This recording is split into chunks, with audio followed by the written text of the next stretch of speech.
battle for the Floyd of Rosedale awaits Iowa on Saturday.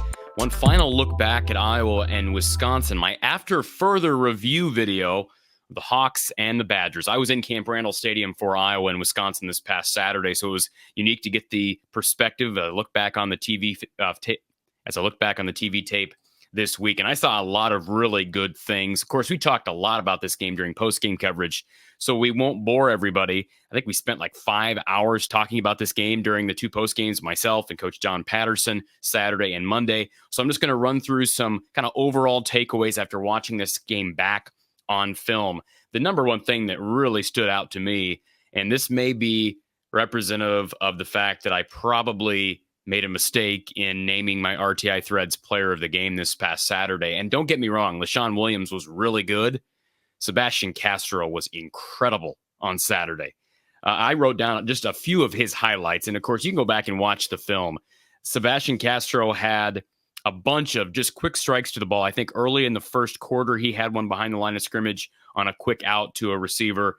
There was a third down stop in the second quarter where Castro came up, made a big play. His burst to the ball has been really impressive, especially this past Saturday. Had a tackle for loss on Jackson Aker, the backup running back, who really filled in some valuable time when Braylon Allen went down with an injury. Sebastian Castro combined on that safety with Y.A. Black in the end zone in the fourth quarter. He also had a quarter two hit on an incompletion. I mean, he just was everywhere.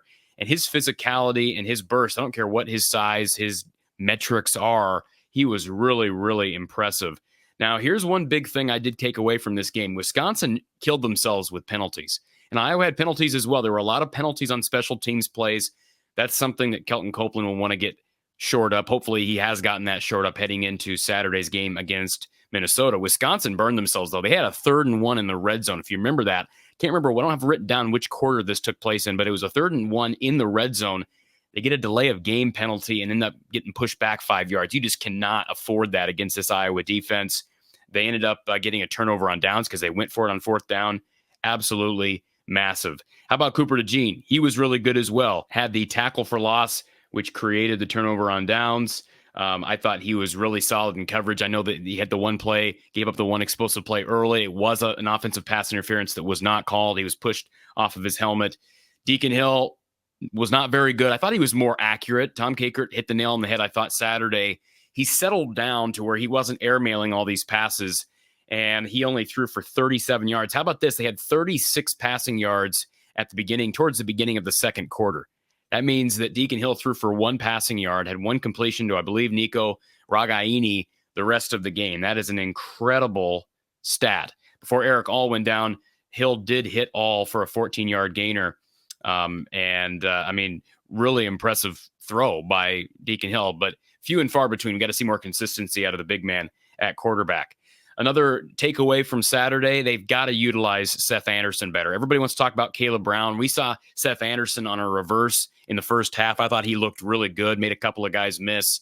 And for anybody that wants to say, well, he just don't got the receivers, don't got the bodies, I'm not buying that anymore, folks. I think at times they've been down as far as personnel is concerned, but they added guys like Caleb Brown. They added Seth Anderson. Nico Ragaini is a senior, a super senior.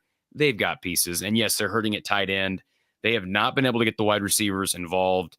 That has got to change, and I'm going to continue to beat my head against the wall saying that because that's the honest truth. LaShawn Williams, I mentioned him earlier. Nice little hesitation before the 82-yard touchdown run. By the way, that was the play right after Iowa didn't use a waste down. So that just goes to show that you don't use every waste down. Iowa doesn't use any waste downs. But when I use the term waste down, I'm talking 2nd and 1, 2nd and 2, 2nd and 3. Iowa ran the ball on 2nd and short that time.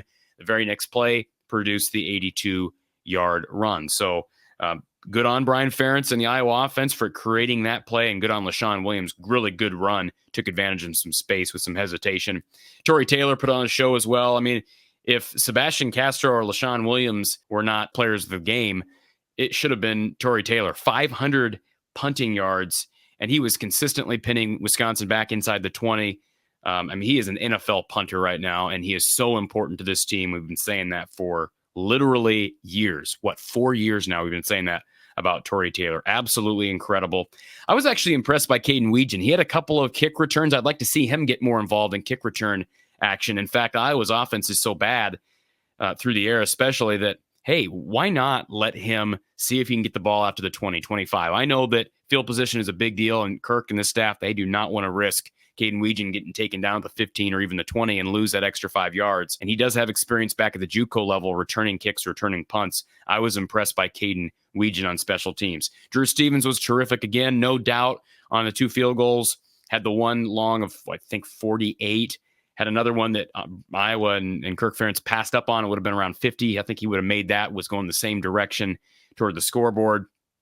And then finally, missed opportunities. I talked about Wisconsin with penalties. They also had a dropped interception in the first quarter. Hill had a fumble in the fourth quarter that he was able to jump on. There was another dropped INT in the third quarter, and Iowa did have a couple as well. Wisconsin muffed a punt on a punt return. Iowa failed to recover that. They had a dropped INT, kind of a dropped INT by Xavier Wampa at one point in the game.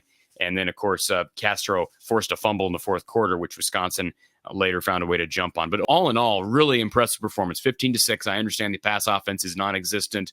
Can they get it going against Minnesota? I have no reason to think they will. But it starts with the receivers. I understand you might be getting Addison Estrenga back, which is good. You might be getting Steven Selianos back, which is good. But this is an opportunity with your top 2 tight ends down to figure out ways to incorporate your wideouts more. But we've been saying that for a long, long time. I've been a little bit under the weather this week, so I'm a little bit behind on some previews and everything. I'm going to try to pump out some content here in the next, 12 to 15 hours before we hit game time.